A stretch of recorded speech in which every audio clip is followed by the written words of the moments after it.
Strategy Corner, a show intended to equip you with the business principles to help you become the leader your organization requires. Our guests from top business schools, renowned consultancy firms, and forward-thinking leaders and executives will provide you with the contemporary business insights and principles to help you successfully navigate the complex world of business. And now, here's your host, Lekometsa Mogesi. Hello and welcome to Strategy Corner. I'm your host, Lekometsa Mogesi. I'm very excited to introduce our first guest on our Social Impact series. On our Social Impact series, we will be talking to key players from the private, public and social sectors to discuss on how business can solve social problems using innovative solutions. Joining us in studio is James Steere, the co-founder of iDrop Water.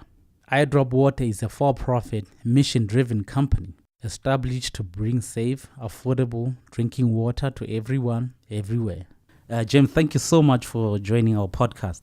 Thank you so much for having me. Just for a courtesy of our listeners, can you tell us a little bit about your background? Sure. So I'm originally from a management consulting background. I did an MBA at Oxford University in the UK. And then about 6 years ago, I moved from consulting into water purification technology based in Africa. And after about 4 years of working in that field, I started a business, which is really what we're going to discuss today, called iDrop Water. I co-founded that with my wife, Kate Theers. Who's with us today? She is, I think, to keep an eye on me and make sure I say the right thing. She's the CEO of our business. And I like to say she's the real brains behind it. I'm the sort of water nerd. Kate's the reason it's a really good business. I'm the reason it's a good idea. But that's our background, and started iDrop Water about 2 years ago now. And it's been an extraordinary journey, a lot of work, a lot of challenges, but an incredible amount of fun at the same time. So that's what brings me here. Yeah, thank you so much for that intro. I mean, the gist of our conversation will pretty much be on social entrepreneurship. A lot of people know little or they don't really know anything at all about social entrepreneurship. I mean, we've been doing some work in the past about teaching the illiterate or feeding the hungry. What is social entrepreneurship, and how is it different from what we've been doing in the past? So I think social entrepreneurship is one of the most exciting areas of business in the world at the moment. It's important to make the distinction that it is not non-profit work. Social entrepreneurship is applying business disciplines, opportunities, attracting capital from business, and using it in a way that tackles a big social challenge. So the way I like to describe it, instead of looking at a huge global problem, be it hunger, be it water access, be it all sorts of these big global challenges, these are, when you look at it through a business lens, huge markets and opportunities that can be tackled through business. And that, for me, is the essence of social entrepreneurship. It's starting a business, and instead of trying to compete with another company doing something in an existing market, competing with a social issue. So I don't need to beat another company to be successful. I need to beat a big social challenge. In our case, it's access to safe drinking water, which is a huge global issue. I think there are 1.8 billion people, approximately, who still drink unsafe water. Now, you can either look at that and say, right, well, this is something governments have to fix, or you can look at it and say, this is a 1.8 billion person market. And it's not just a market for something they would like to have because it's cool. It's something they need.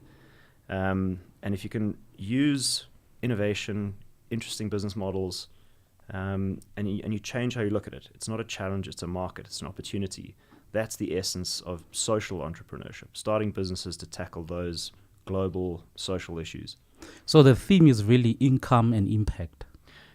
Exactly. They're tied together. It's got to be profitable. And that's the essence of social entrepreneurship. And what's so exciting about that is that those profit-driven solutions are sustainable. So the impact you have can last and can grow because that's the nature of business. So it requires a lot of innovation and some fresh thinking to look at these challenges, because by virtue of their being unsolved, nobody's managed to figure it out yet using business. But that, as you say, is the exciting thing. You by generating really good income for a business, you're having a huge impact. I know you've touched a little bit of the issue of what social entrepreneurship entails, but I just want to put on that thread and say, can we draw a distinction between business entrepreneurship and social entrepreneurship? I think you can. I think, and I'm biased here, but I think social entrepreneurship is more difficult because there's no roadmap. If I'm starting a company in an existing market with a slightly new idea about, or anything, I mean, say I'm going to start a new coffee shop. It's been done 100 times before. I'm going to do something slightly different, but there's a roadmap that's in front of me to know how I can be successful. If I'm going to start a bank, any services industry, there are hundreds of examples of successful and unsuccessful businesses to look at. Typically, because a social challenge exists, it's never been solved. So the business challenge is quite different. And because you're not trying to beat another company, you're tackling a social issue. These are complicated, they are big, they're large scale, they impact millions of people in all sorts of places. So there is, I think, a very clear distinction. And that's why I think it is more difficult, because there's really no roadmap or no rule set in place. Everyone knows what you need to do to start a bank, to tackle drinking water. Where do you begin? So there are a lot of things in common. A lot of the business disciplines are critical. Everything we do is about growing a business, and that's where Kate is particularly strong. So they have that in common, but the complexity and the targeting of that market is very different, because there are really no guidelines to follow. It's about creating something from nothing. There are also other organizations which are not for profit that probably get funding from philanthropy and stuff like that. Can we also draw a distinction between social entrepreneurship? Because some people might think social entrepreneurship is a version of non-profit organizations. Can we also draw that distinction between the two? Absolutely. I think that's a critical distinction.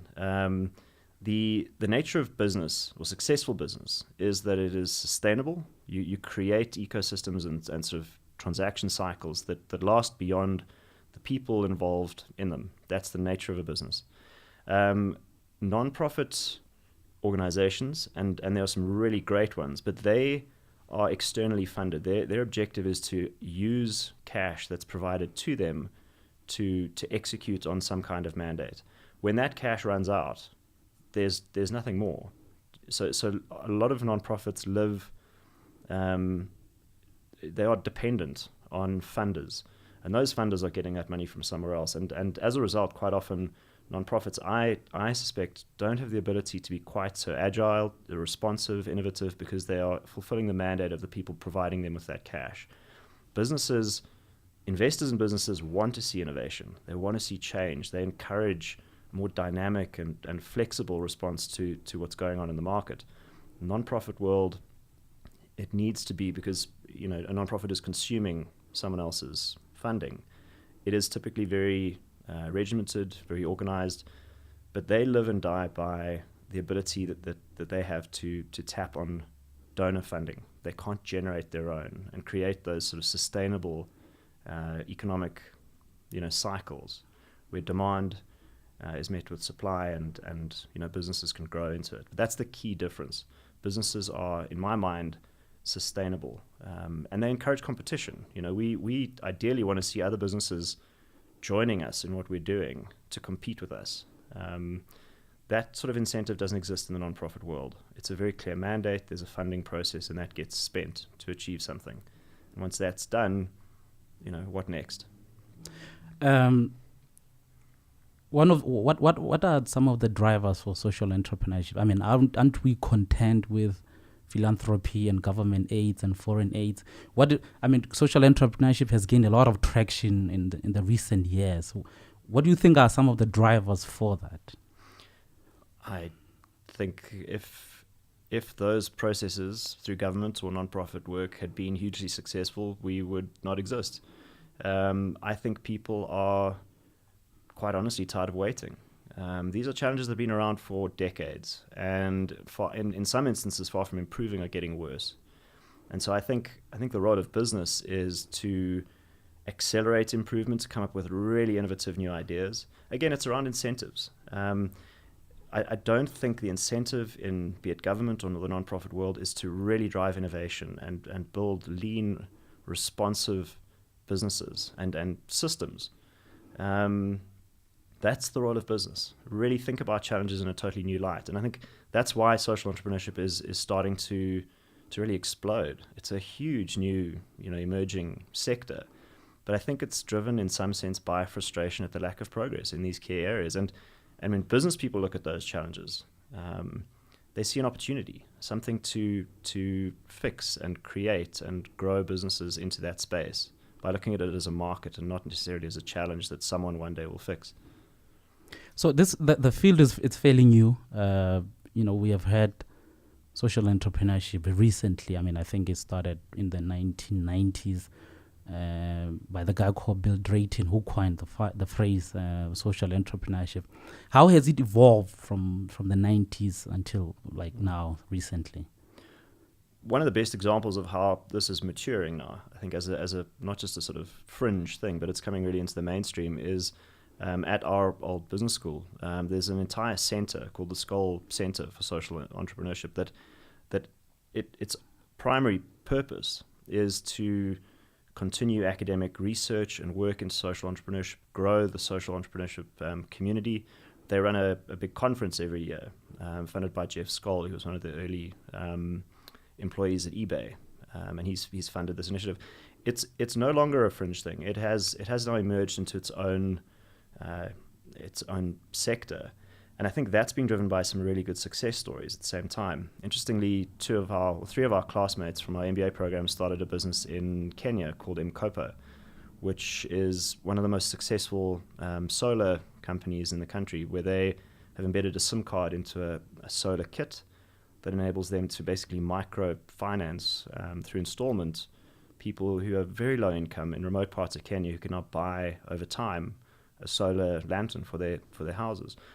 So there are a couple of really good success stories, and as a result, people are taking it more seriously. So the Skoll Center is trying to organize a lot of that, but it's popping up all over the place. It's a far more mature part of business than it was, in the 90s. And I think, again, it's in part because there are these successes, but also because these challenges aren't getting resolved. Drinking water, as an example, in our sector is getting worse, which is shocking in a way, but it's a reality. And I think we can either say, well, we'll just wait for it to get solved, but with people dying every day from illnesses caused by unsafe water, the urgency is there to fix it before the older systems or the more traditional systems are going to catch up with the scale of the problem. As we begin to wrap up, there are folks out there who will be listening who want to be social entrepreneurs. I just want to talk about three categories of people. People who are already social entrepreneurs, people who want to be social entrepreneurs, and maybe people who have a very strong inclination to social impact but do not necessarily want to be entrepreneurs, but maybe work in a corporation that has some corporate social initiatives. What would be your advice to those group of people? I think, first of all, social entrepreneurship, or entrepreneurship generally, but social entrepreneurship as a sort of category within that is not for everyone. It's really, really tough. Starting a business of any size is, anyone who has been through it will share this. It's a really challenging thing to do. Social entrepreneurship, I think, is particularly so. So it's not for everyone. I think people are keen to get involved in it. In your third category there are a lot of opportunities to get involved, either through companies that are more established and working in social entrepreneurship, or through, as you say, corporates with CSI initiatives. People thinking about starting, it's the same as any other business. Starting takes a lot of planning and then a lot of courage, and then just absolute tenacity to never give up, because you start with this magnificent business plan and this process, how it's going to play out, and by day 2, the whole plan is, you just realize that it's not a waste of time, but it's not going to happen that way. So I think it's plan as much as you can, take enough time to understand your market, identify the need, go and experience the market. That's maybe been one of our key learnings here, is that even if you think you know what your market needs, until you are there and talking to people and really trying to understand it in the field, you can't begin to understand it. But it's very rewarding. I think more rewarding than just pure entrepreneurship, because you're helping people solve something. And so the reward is extraordinary. We work with schools and seeing school kids kind of having safe water, or people in remote communities, or shop owners who we help. Enormous social, personal reward for helping with that social challenge. And it needs to be there because it is really tough. So there is that balance. But I'd encourage people to just start. There's never a perfect moment. But as I say, it's certainly not for everyone, because it is really hard going. Are we beginning to see now people want to get involved with work that has meaning now than back in the past? Absolutely. We're seeing this more and more for through some of our recruitment processes. We talk to people that particularly younger people, interestingly enough, who really want to, they resonate with businesses that have a real purpose beyond just a simple profit motive. The profit motive is important, but the set of values and the real core objectives, the purpose with which we run our business and are growing our business, it's critical. And we're finding, more and more people need that. It's not just going to work in the morning and going home at the end of the day. People want to feel they are contributing and growing something of real value. So just in closing, if people want to learn more about iDrop Water, how do they get in touch with you? The best place to start is to just look on our website, idropwater.com. It's idrop water.com. All our contact details are there, but we love hearing from people who are interested in what we do and are passionate about this field. So I'd encourage people to get on the web, and our email address is there. There's a phone number if you need it, and get in touch. Because as I say, there's a growing community of social entrepreneurs in South Africa and all over the world, and we love being part of that. And we're still a small business. We're a long way from being what we would consider a success. So we want to learn from other businesses, and we'd love to share as much as we can with others. James, thank you so much for being on our program. I'm really looking forward to our next segment when we talk a little bit more in detail about iDrop Water and the history. Thank you so much. Thank you. That was James Steere, the co-founder of iDrop Water, who shared with us the important concepts underlying social entrepreneurship. If you have any suggestions about the show or want to recommend any future topics and guests, please email me at lekometa@strategycorner.co.za. Thank you for listening. We hope you've enjoyed this episode and found the material to be of great value to you. If you'd like to get more information about Strategy Corner and the services we offer, please email info@strategycorner.co.za, lekometa@strategycorner.co.za. You can also follow us using the handle @Strategy Corner on Facebook, Twitter, and Instagram to get the latest on Strategy Corner. Till next time, goodbye.